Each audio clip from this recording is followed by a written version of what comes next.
Rolling into the afternoon, the crowd starts to fill out, school's done, and the late rising pros are headed out to their arcades of choice.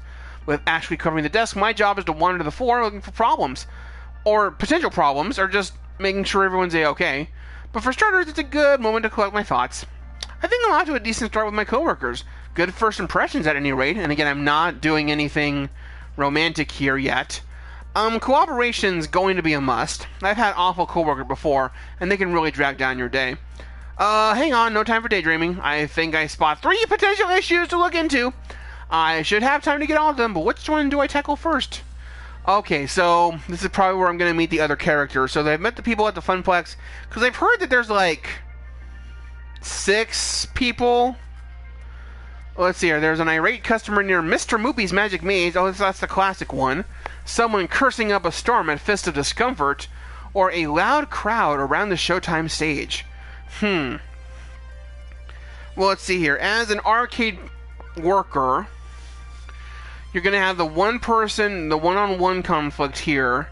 You're going to have a potential radius of discomfort there, or a loud crowd around the Showtime stage, which is nice, but it creates a noise issue as well as a potential crowd fire issue. I'm going to work smallest to biggest here, I think. That's my guess here. And a irate customer near Mr. Moopy's Maze. My mutant floor attendant senses detect danger from the left hand of the arcade. I quickly rush all 30 feet to the scene of the crime already in progress. Come on! Hurry the 1984 up and finish your game. Do you work here? I saw you behind the desk earlier. Note to self, ask Gavin for a tag or something. Yes, I'm Augie, floor attendant. Well, stop attending to the carpets and attend to me.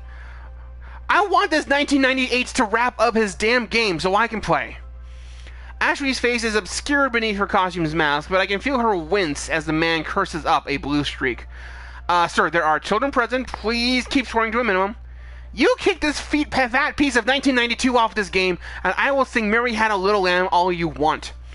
Figuring I ought to hear the fat piece of 1992 sides of the story before rushing to judgment, I tap the player on the shoulder.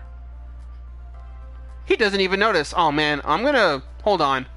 I need to adjust something here. Broadcast settings. See if I can move my camera here because my face is totally blocking it. See here, event settings. Camera video settings. Position. Oh, let's try that one. Okay. Alright, that seems pretty out of the way. Okay. Okay, now we can see. Okay, I hope Angry Rando is not the one that I have to pay attention to. I tap the guy on the shoulder, he doesn't even notice. So I tap it again, twice. Huh? Sir, there are other players waiting to give Mr. Moopy's Magic Maze a spin. Curiously, the player looks up at the game's marquee, thank you, Naomi, which simply reads, Moopy. You know the game's full name? Well, sure, I played it a lot when I was a kid. It's actually called Mr. Moopy's Magic Maze, right? Wizards and pellets and monsters and stuff? Yeah. A bit terse as he is laser focused on the game, and I can see why. He's currently at 740,800 points. Holy crap. Or, as the other guy would put it, holy 1983, that's a 1987 of a high score. Excuse me. Excuse me! Right. Sir, can you please wrap up your game? No. I'm keeping a good pace here. Plenty of livestock. I'm on par for getting close to the world record before the kill screen. Whoa. Okay, so this is like your hardcore speedrunner gamer kind of guy. Somehow the thick arcade jargon sounds classier when draped in his British accent. Ooh, like I'm watching some documentary program on the BBC. Yes, but this is a public arcade and other folks do want to play the games too. He finishes clearing the current board while pondering his predicament. Okay. At first, I think he's stepping away to end his game, but he's letting his stock of 50 lives extra dudes slowly deplete as he pulls out his wallet. Without pause, he pulls out $3,000 in cash and holds it out. Will this cover it?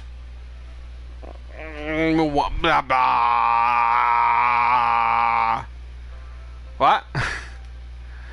For a moment, I had the flashback to the movie where some dude plays another dude to sleep with his wife, and they roll around in bed covered in money. And what? What movie is this? Is that the Indecent Proposal movie or something? I don't know.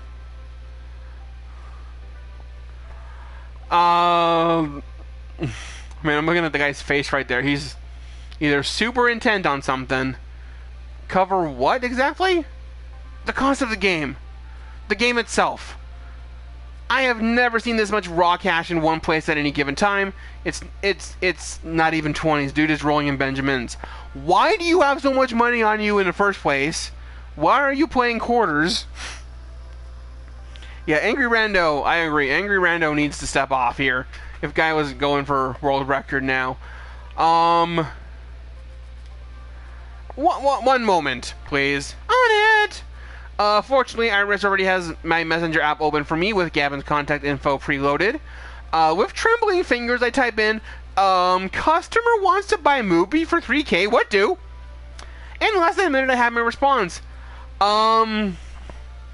Gavin says, considering that we paid $200 for it plus parts, yes, absolutely yes, sell that relic immediately. Well, okay then, although... So again, this is that conflict between Naomi and Gavin earlier. How would Naomi react to this, offloading one of her darlings just because Gavin wants a 15-fold profit? It also feels kind of weird to be taking advantage of this guy's lack of a grasp on the real cost of arcade cabinets. Probably not actually worth $3,000, even in the future. I knew all this workplace drama was going to catch up to me at some point, not the first day. But with this rando breathing down my neck, I've got to make a decision. Oh no. I know, like... let's see, the way I see it right now... The game was $200. Don't tell them that. But I'm not sure we should sell. $3,000 sounds about right. It's yours. No, I'm not gonna, like, again, I'm trying to actually put myself in these shoes here. I'm not sure if we should sell this game. That is... Because the way that I see it right now is that Naomi already dislikes Gavin. And if she dislikes me as well, that's going to start creating some bigger rifts in this happy little family. I don't want to break this little happy family apart. I know, I got it bad. I am not crushing on Naomi. I'm trying to keep this ship together. I am the pants of the sisterhood. Okay. Listen, shit. Or, no, what was it, 1974?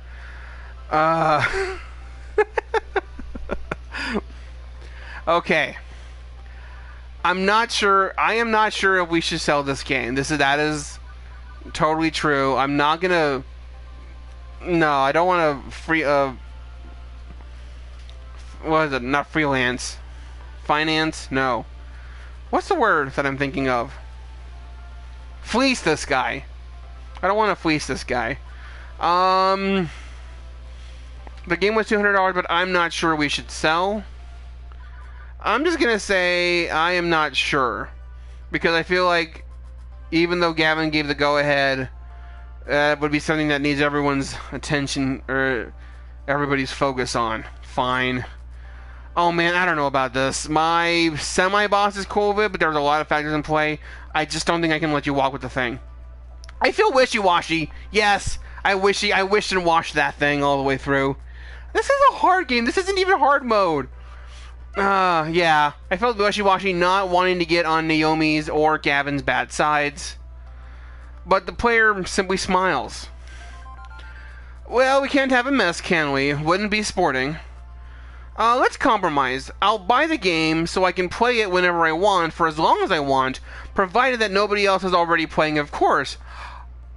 I like your idea better. I like your idea better. I don't know if there's a hard mode. There probably is. And in return, you can keep Mr. Moopy here. Oh, wait, this guy's British, right? I can't do a British. And in return, you can keep Mr. Moopy here, where he belongs. We wouldn't want Naomi to cry, would we? It wouldn't be proper. Okay. With his mind made up, the man presses $3 grand into my awaiting hand, satisfied with negotiations. Which leaves the rando hopping mad. To be fair, we have been kind of ignoring that he exists. What? The 1995, man. What kind of an arcade is this anyway? 1972. I'm going to Deco's Palace. Or 1972 this. I'm going to Deco's. And we just lost a customer, stomping his way out the door. Stompy, stompy, stompy. But, on the plus side, Naomi will not cry. On the negative side, I just drove a rando out into the cold. What a disagreeable fellow. He is British. Hello. Oh, he's even got the Mr. Moopy t-shirt. I was trying to figure out if that was like a yellow mage or something. Oh my gosh, look at you, dude. I don't know. Well, I mean, is this a game where... I'm assuming this is a game where you can date anybody, right? So if I go for him, then he can't go for Naomi, I guess. I don't know. I'm thinking about this way too much already. Okay. But anyway. As for the poll, he goes right back to playing, eating pellets, zapping ghost monsters, and clearing mazes. With that crisis behind us, I can actually focus on who this gonzo rich guy actually is. Well, I do not call him... splashing around the cash, aren't we, Mr. Moneybags? I mean, no, he seems to care about more than just his game. So, I mean, he knows Naomi, he mentioned her by name, he knows the people here at the Funplex. So he's got to be one of those other characters. Okay, he seems to care about more than just his game. Take it from someone wallowing around in the lower tax brackets. The rich can do whatever they want, whenever they want. And yet, that's not what this guy did. He could have, but he let us keep the game. He just wanted to play.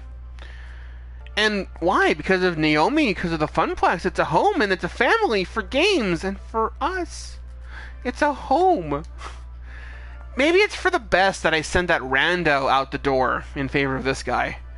So, you know Naomi. He's happy to talk, even when playing. I'm a Funplex regular. My name's Percy. Percy? I hazard you're our new floor attendant? I was here with friends and seated you behind the desk earlier. Oh, Percy, hello. That's me, Augie Lobo, Arcade Wrangler. Hello. It's a pleasure to make your acquaintance, and I look forward to getting to know you better. Ooh. So you've seriously just been playing Moopy all day, huh? I say, it's my calling. Aww. Actually owned a Moopy cabinet once. Had it in my flat. But playing it by myself, all alone in the dark, it's not the same. I need the atmosphere. The beeps and the boops. No, those you eventually learn to filter out. Like Francine said. Everything. The games, the lights, the kids, the feeling of being in an arcade. I score my best when I'm in real world conditions. Gotcha. It's all about the emotions. The laughter and the tears, the excitement of competition.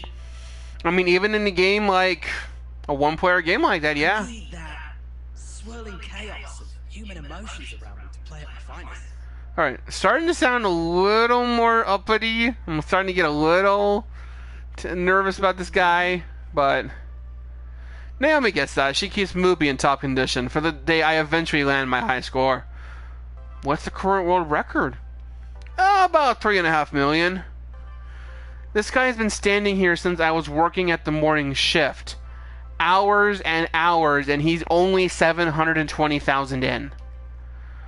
I can't imagine him being in anything but top health condition to try this. The guy's got to have legs made out of carbon fiber and a bladder made of tungsten. My character has a weird affinity towards all these different elements, and I get it because there's all the circuit boards and stuff. A bladder made of tungsten? What the? I mean, I guess you can spell "we" with a W, I guess. I don't know. Just have got a few extra lives right now whenever I need to go pee. And he might be psychic, too. I feel like I should let him back to his game, but... Burning questions! They fire me. They burn like fire. You must have a solid job, good income. So, gonna get your moopy dipped in gold? No. What score is more important than your bank balance?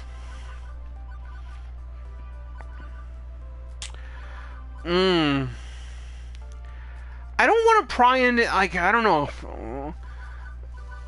The guy just gave us $3,000 for an arcade game, so he obviously has money.